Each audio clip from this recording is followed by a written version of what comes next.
Araling Panlipunan 9, Unang Markahan, Module 2. Ang pag-aaralan natin ngayon ay tungkol sa alokasyon at sistemang pang-ekonomiya.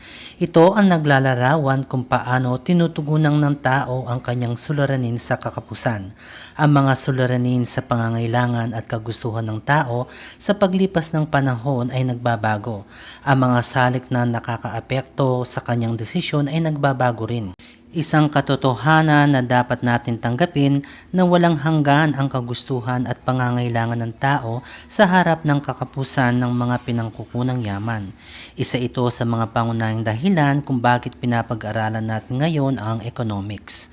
Kailangan isaalang-alang natin ang paggamit at paglinang ng lahat ng pinangkukunang yaman ng bansa upang makamit ng tao ang pinakamataas na antas ng kasiyahan at kapakinabangan mula rito. Nararapat na ito ay bigyang pansin dahil sa katotohanang may kakapusan ang mga pinangkukunang yaman. Sa pagtapos ng araling ito, inaasahang ikaw ay makakapagsusuri sa kaugnayan ng alokasyon sa kakapusan, pangangailangan at kagustuhan, mapahahalagahan ang paggawa ng tamang desisyon upang matugunan ang pangangailangan at makapagsusuri ng mekanismo ng alokasyon sa iba't ibang sistemang pang-ekonomiya bilang sagot sa kakapusan. Ano nga ba ang ibig sabihin ng alokasyon?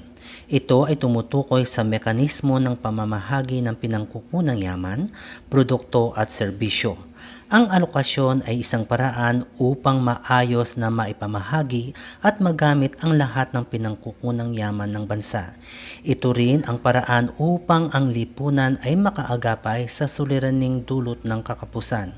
Ang mapanagutang paggamit nito ay titiyak na may magagamit pang pinangkukunang yaman sa susunod na henerasyon. Upang matiyak na efficient at maayos ang alokasyon ng mga pinangkukunang yaman, dapat itong sumagot sa apat na pangunahing katanungang pang-ekonomiko. Una, anong produkto at serbisyo ang gagawin?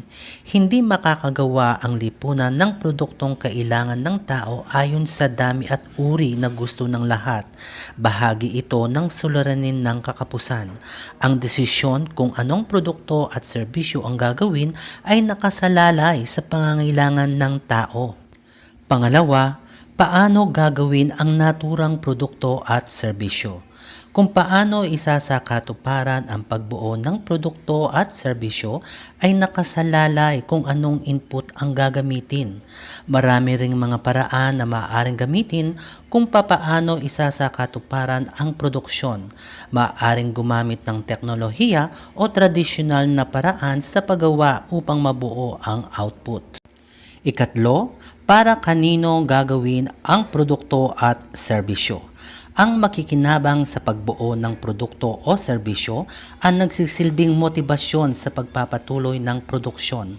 Ang makikinabang sa produkto o serbisyo ay kung sino ang nangangailangan at may kakayahang makamit ito. Maaring nasa loob o labas ng bansa ang gagamit ng gagawing produkto at serbisyo. Pang-apat, gaano karami ang gagawing produkto at serbisyo? Kailangan malaman ang laki o dami ng pangangailangan ng ekonomiya upang makapagdesisyon kung gaano karami ang gagawing produkto at serbisyo. Ang potensyal na makabuo ng produkto at serbisyo ay nakabatay sa gagamiting input.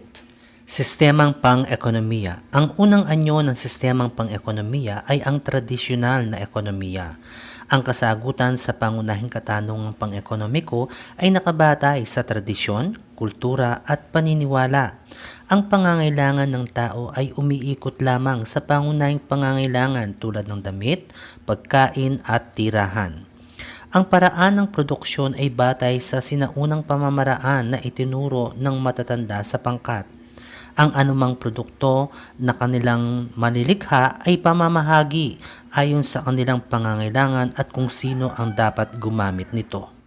Ang ikalawang anyo ng sistemang pang-ekonomiya ay ang tinatawag na pamilihang ekonomiya o market economy. Ang kasagutan sa pangunahing katanungang pang-ekonomiko ay ginagabayan ng mekanismo ng malayang pamilihan. Sa ganitong sistema, ang consumer at producer ay kumikilos alinsunod sa kanilang pansariling interes na makukuha ng malaking pakinabang. Ang market economy ay nagpapahintulot sa pribadong pagmamay-ari ng kapital, pakikipag-ugnayan sa pamamagitan ng presyo at pangangasiwa ng mga gawain.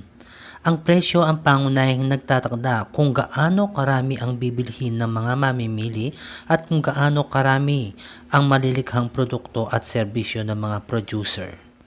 Ikatlo, ang tinatawag na ipinag-utos na ekonomiya. Sa command economy, ang ekonomiya ay nasa ilalim ng komprehensibong kontrol at regulasyon ng pamahalaan. Ang pagkontrol ay alinsunod sa iisang planong nauukol sa pagsusulong ng ekonomiya na pinangangasiwaan mismo ng sentraladong ahensya. Kapag sinabing sentralisado, nasa kamay ng pamahalaan lamang. Tinutukoy rin ng mga gagamiting pinangkukunang yaman sa paglikha ng kapital, samantala madaling malalaman ang distribusyon ng kita sa lipunan sa pamamagitan ng pagtatakda ng pasahod para sa iba't ibang uri ng hanap buhay. Ang kita naman sa mga lupang sakahan ay maaring matukoy sa pamamagitan ng pagtatakda ng mga halaga ng mga produkto nagmula rito. Pinaghalong ekonomiya. Ang pamahalaan at pribadong tao ay maaaring magmay-ari ng mga pinangkukunang yaman. Ang mga tao ang pumipili kung ano ang ipoproduce na produkto at serbisyo. Kadalasang kinokontrol ng pamahalaan ang mga mahalagang resources ng bansa. Tinawag na pinaghalong ekonomiya dahil kinapapalooban ng elemento ng pampamilihang ekonomiya at ipinag-utos na ekonomiya.